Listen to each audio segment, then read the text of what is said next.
Ito po, yan. Sinisa po sa pumangmap si Joanna dito sa gitnang kwarto where sinabi ko pa sa inyo na ito po yung una kong lilinisan. Ayusin po natin yung mga sapatos. Ito po sapatos po ito ni Carlo. Ayan po. Shoes niya po ito. Tatanggalin po natin dapat kasi may mga medyas na po na nakalagay. Tatulog pa na ito. Yan, ito po. May mga medyas po na nakalagay. Lalagay po natin yan sa labahan. Lahat po. Yan. And meron po hanggang sapatos, pero color violet po siya.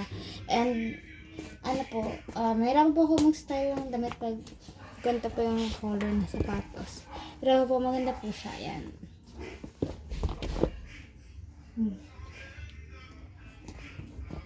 Ayan naman po yung look ng sapatos. Nakita niyo po. Yan. Yan po yung black shoes ko. At yan. Ito po yung black shoes ni Joanna.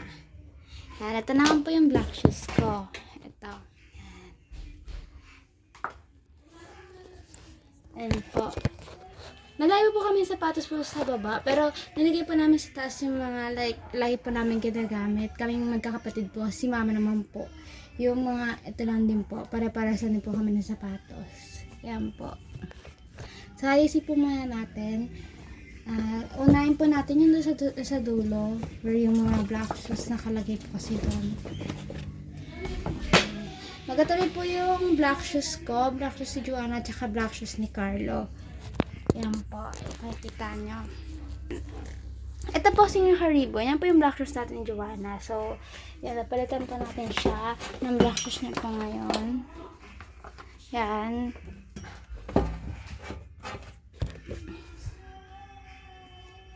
Ito din po, alisin po natin. Ito po yung like, ano po, like, if nagmamadali po ako, yan po talaga yung saddle na sinusuot ko. Kasi po, comfortable lang po siya and decent po yung decent po tignan. Like, yun. Yan po, gusto ko yung mga ganyan po, nakaka-comfortable lang po pag umalis po. Lalo po pag malayo po yung pinupuntahan or nagko-commute lang po. Si Maya po mag-commute. And yan po. Yan. Tapos sapatos si Carlo, bagong bili pa lang po yan. And hindi pa niya po nasusuot kasi po, di po sila na gaano po ng uniform pa po. So, susuotin niya po. Nag-ready lang po kami since bawal po na naka-rubber shoes po sa school. Yan. Ito po yung dating sapatos si Joanna. I will put it here kasi kasya pa naman po and nagagamit pa rin po siya. Ayan po. And ito na mga rapper shoes, like, ito po yung mga ginagamit namin pag PE po namin or saan po kami umalis. Yan, hindi po ako masyadong nag-heels po, kasi po, masakit po sa paa. Pero po, yun nga po yung black shoes ko po with heels. Kasi required po siya sa school po namin. And ayan, sapatas. Itong sapatas naman po na to is magaan po siya if nagaan po si mama, like aerobics or feel niya po na mas gusto niya po magaan yung suotin niya, yan po yung ginagamit yung black shoes. And ito naman po, yan, dalawa po to, may isa po mas malaking size, ito naman po yung mas maliit. Yan, bali, kay mama, sa akin, or kay Joanna, kami gumagamit po niyan. And ito naman po, ito sapatos na to, may kapartner po to na isa, pero yung isa po niyang kapartner, gold po yun nandito. Yan, bilhin din po namin ito sa online. Yan. Siguro nahin ko muna yung mga colored shoes. Yan, ito po yung sunod. Ito po, favorite ko po siya. Pero po kay mama po yan. Yan, favorite ko po siya talagang gamitin. Like, sa papunta or PE or kung saan man ako aalis. Ito po talaga yung shoes na ginagamit ko always.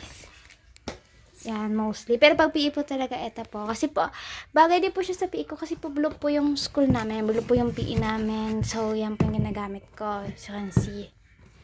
Yan. I put this here na lang po. Kita niyo po, halos same po sila color. Pa-blue lang, pa-blue. Tapos next naman po, siguro po ito pong red shoes kasi as you can see there's blue in there.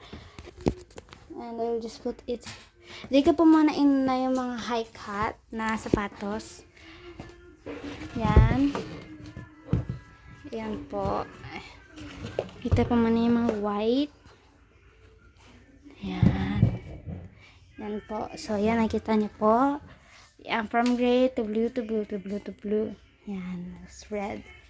Then, next naman po natin, ito po mga high cut. Yang high cut. High cut ni Carlo.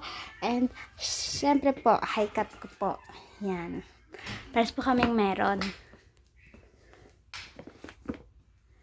Yan po. Dito po siguro muna yan. Kasi po, since iba naman po sila ng klase ng sapatos. Yan. Ito pong high cut ko po na to. Si Joanna po gumagamit niya. Pag may PE po siya, ginagamit niya po.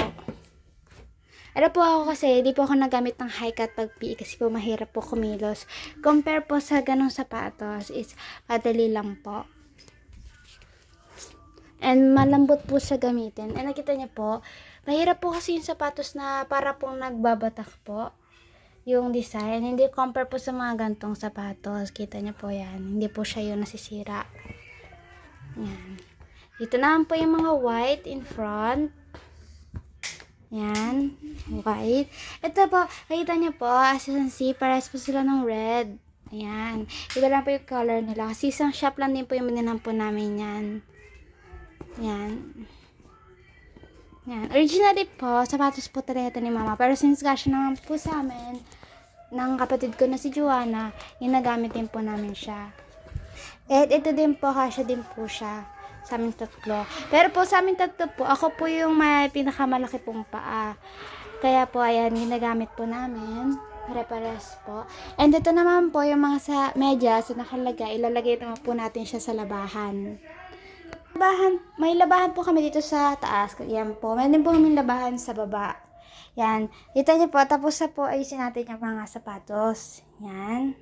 Yan. Po yung mga black shoes. Ito po yung mga high cut, sandals. And ito naman po yung mga rubber shoes na lagi po namin ginagamit. Nilagay po namin sa pinakadulo yung rarely lang po namin gamitin. And mostly kay Carlo po yung nasa dulo. Kasi mas lagi niyo po itong ginagamit ng Converse ito. Yan. And ito pong Filipiniana, hiniwalay ko po talaga siya. Sihiram ko lang po siya. And nasakap ako baka masira or madumihan po. Yan. Hindi ko po siya sinabit po dito sa mga nakasabit namin.